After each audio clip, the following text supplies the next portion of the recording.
इसके बाद है ये फॉर्मल ऑडिटिंग वाला। ऑडिटिंग का सेंस क्या होता है? आकलन करना, किसी चीज को मतलब एग्जामाइन करना या उसके बारे में आकलन टाइप से करते हैं ना, इस टाइप से आप समझ जाओ। ठीक है, तो अब इसमें क्या है, जैसे कि मैं मेरे पास ये नंबर्स है, इनका टोटल करती हूँ। इक्वल लगाएंगे, सम लिखेंगे, शिफ्ट के साथ 9 से ब्रैकेट ओपन करके इसे सिलेक्ट करके और शिफ्ट के साथ 0 से ब्रैकेट क्लोज करके एंटर कर देंगे। फिर हम इसे ड्रैग कर देंगे।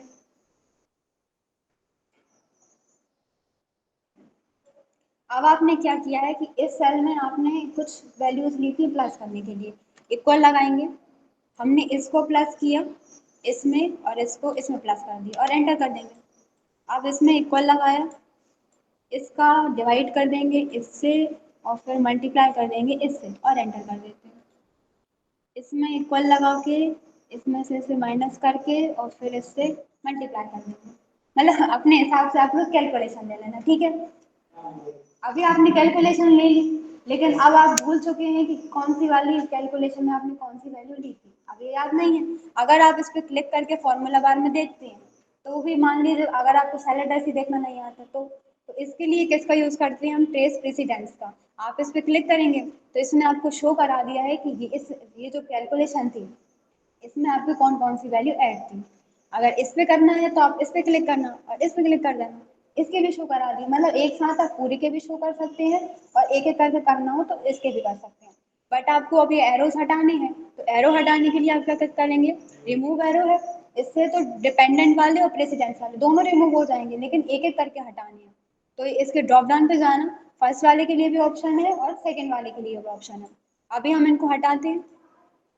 अब आप चाहते हैं कि ये जो 378 लिखा था ये किस किस में ऐड था ये पता चल जाए, तो इसके लिए आप ट्रेस डिपेंडेंट्स पे क्लिक करेंगे। तो 378 जिस जिसमें ऐड था उन्होंने एरो के साथ में वैल्यू बता दी कि इस वाले में ऐड था और इस वाले में ऐड था। सेम इस पे करना हो तो इसके लिए भी बता देगा, मतलब कुछ कुल मिला के कौन सी कैलकुलेशन में कौन सी वैल्यू ऐड है उसके लिए डिपेंडेंट्स एरो दिए हैं ट्रेस करने के लिए, और यहाँ से वो रिमूव हो जाएंगे। अब ये है आपका शो फॉर्मूला। बाय चांस मान लीजिए कि आपको एक ही साथ में पूरे फॉर्मूले देखने हैं शीट के जितने भी उसमें अप्लाई हुए हैं, एक एक करके तो हम फॉर्मूला बार में देख लेंगे पर सभी के साथ में देखने हैं। तो आपको केवल यहाँ शो फॉर्मूला पर क्लिक करना है। आपकी शीट पूरी किस में कन्वर्ट हो जाती है? पूरे फॉर्मूले में, मतलब जहाँ जहाँ फॉर्मूला जो जो फॉर्मूला अप्लाई हुआ था वो पूरा एक साथ आपको शो हो जाता है। देखने को फॉर्मूला बार में मिल जाता है लेकिन सारे साथ में नहीं मिलते, एक एक करके मिलते हैं। लेकिन इसमें पूरी ही शीट में जितने भी फॉर्मूले अप्लाई होंगे वो एक बार में फॉर्मूला में कन्वर्ट हो जाते हैं और उसी वे में आपको शो होते हैं। आ गया ना? इसके बाद है ये एरर वाला। वैसे तो ये अप्लाई नहीं होता है क्योंकि वो बिना एरर के, अगर एरर होता है तो एक्सेल कोई फॉर्मूला अप्लाई करता ही नहीं है, गलत आंसर दे देता है। लेकिन फिर भी एज अ फॉर्मेलिटी उन्होंने दे रखा है कि एरर के लिए है, इसे चेक करना हो तो। नेक्स्ट है इवैल्यूएट फॉर्मूला। आप इसमें से टिक हटा देना, वापस आपका जो आंसर था वो आ जाएगा। अब जैसे कि हमने इसमें कितना कुछ करा था, मल्टीप्लाई डिवाइड। अब जैसे कि आपको पूरी प्रोसेस देखनी है कि कैसे डिवाइड हुआ था, कैसे मल्टीप्लाई हुआ था, किसकी क्या वैल्यू थी, एक एक जैसे मैथ्स में अपन सॉल्व करते टाइम निकालते हैं ना, एक एक चीज़ का मान वैल्यू निकालते हैं इस टाइप से। तो आप इस पर क्लिक करेंगे, इवैल्यूएट फॉर्मूला इस पे जाएंगे।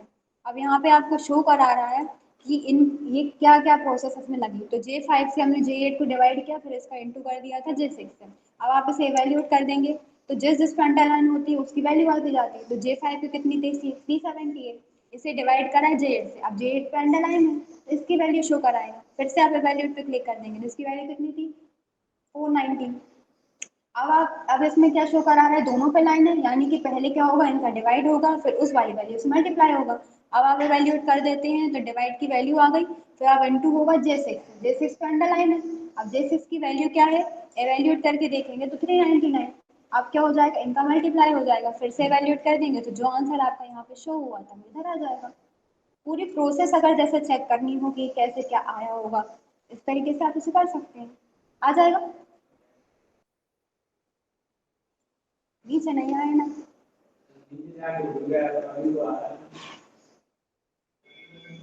वॉच विंडो पे क्या है, जैसे कि आप मान लीजिए कि आप कहीं से कुछ लिख रहे हैं या फिर आप ऐसा कुछ, जैसे कि आप एमपी टास्क की प्रोफाइल होती है ना, उसमें ना तो जो प्रोफाइल यूजर आईडी होती है ना वो कॉपी होती है और ना जो यूज वो पासवर्ड होता है ना वो कॉपी होता है। वो पूरा हमें लिखना पड़ता है। फिर हमें एक एक यहाँ से इस वाली शीट पे है जैसे हमारा पूरा डेटा, अब हमें यहाँ से याद करके ले जाना पड़ेगा कि हमारी यूजर आईडी क्या थी, PR133 ऐसा करके। लेकिन एक आध है तो ठीक है, मान लीजिए आप कहीं काम ही कर रहे हैं और आपको एक साथ 100-150 बच्चों की निकालनी है, सबकी तो याद नहीं करेंगे अब हम।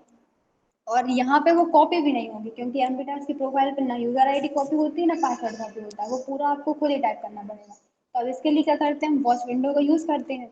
अगर वो काम आपका एक्सेल पे ही है तो आप उसे कॉपी नहीं करना है, केवल क्या करना है, हाथों से लिखना मतलब टाइप करना है। उसके लिए आप वॉच विंडो का यूज करेंगे। जैसे कि ये हमारा डेटा था, हमें इसे क्या करना है, दूसरी वाली शीट पे लिखना है, लेकिन हमें एग्जैक्ट याद नहीं हो रहा है, फिर बार बार हमें शीट चेंज करनी पड़ रही है देखने के लिए। तब आप क्या करेंगे, आप इसे सिलेक्ट करेंगे और वॉच विंडो पर क्लिक कर देंगे। यहाँ पे ऐड वॉच का ऑप्शन आ रहा है, आप इस पर क्लिक कर देना। तो ये आपकी शीट इसने सिलेक्ट कर ली, जितनी रेंज आपने दी थी उतना क्या हो चुका है, यहाँ पे सिलेक्ट हो चुका है। अब आप ऐड पर क्लिक कर दें, यहाँ पे आपकी आ गई है ये शीट। अगर आपको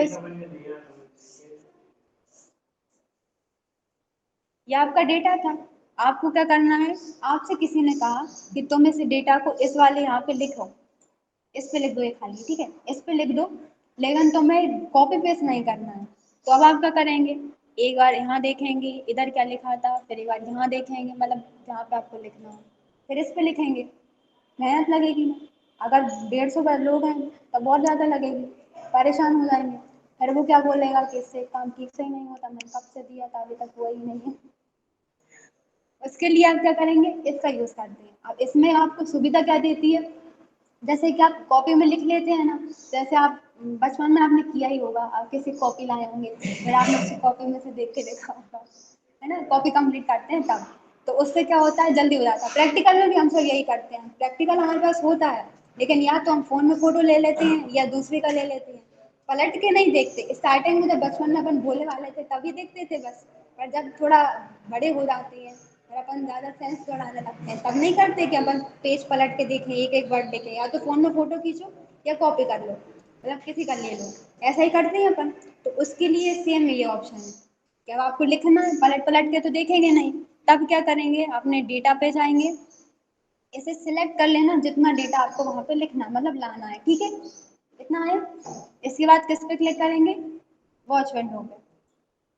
फिर ऐड पहले से था, अगर नहीं होता तो आप किस पे क्लिक करते, ऐड वॉच पे, और ओके कर देते। ये यहाँ पे आ गया पूरा, यहाँ पे आपकी शीट का नेम शो कराया है कि यहाँ पे आपने जो नाम दिया था, है ना, आ रहा है।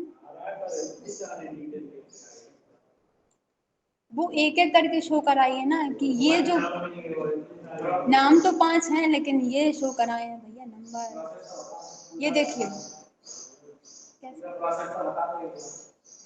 सेकंड, ये नाम दिए है, पहला नाम, दूसरा नाम, ये पहले नाम के पूरे नंबर, ठीक है, ऊपर नाम दे दिया और पूरे नंबर दे दिए, ठीक है, बस ऐसे ही 5 हो दिए। अगर आपको इसका साइज बड़ा करना है तो साइज बड़ा हो जाएगा। अब मान लीजिए जैसे यहाँ पर है, अब आपको, आप यहाँ पे कुछ लिख रहे हैं, फिर आप बार बार इसे इधर उधर कर रहे हैं तो इसमें प्रॉब्लम आ रही है, तो आप इसकी बॉर्डर पर क्लिक करके फॉर्मूला बार पर ला के छोड़ देना। जैसे ही आप इस पे बॉर्डर पे क्लिक करते हैं, फॉर्मूला बार पे ला के छोड़ देते हैं, ये उसमें फिट हो जाता है। अगर आपको इसे फॉर्मूला बार से हटाना है तो या तो यहाँ से कट कर देना, पर कट करने में पूरा कट हो जाएगा, इसलिए इसी की बॉर्डर पे वापस क्लिक करके अपनी साइड खींच लेना, मतलब ड्रैग टाइप से कर देना, तो ये वापस बाहर आ जाता है। फिर यहाँ से डेटा लिखा ही है, देख देख के लिख दो, बस केवल इतना ही है।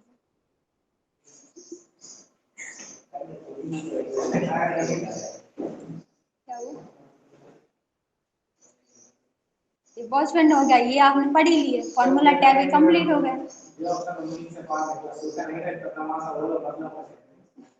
नहीं कुछ नहीं,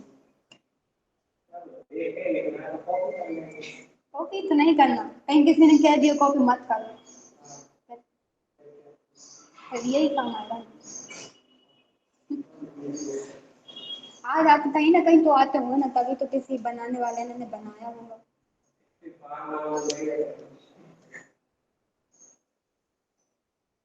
ऐसे ही आप किसी एक्सेल के ऑप्शन का आविष्कार करना,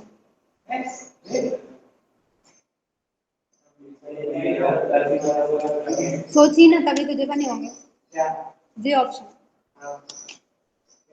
अब बस समझदार दूसरा काफी।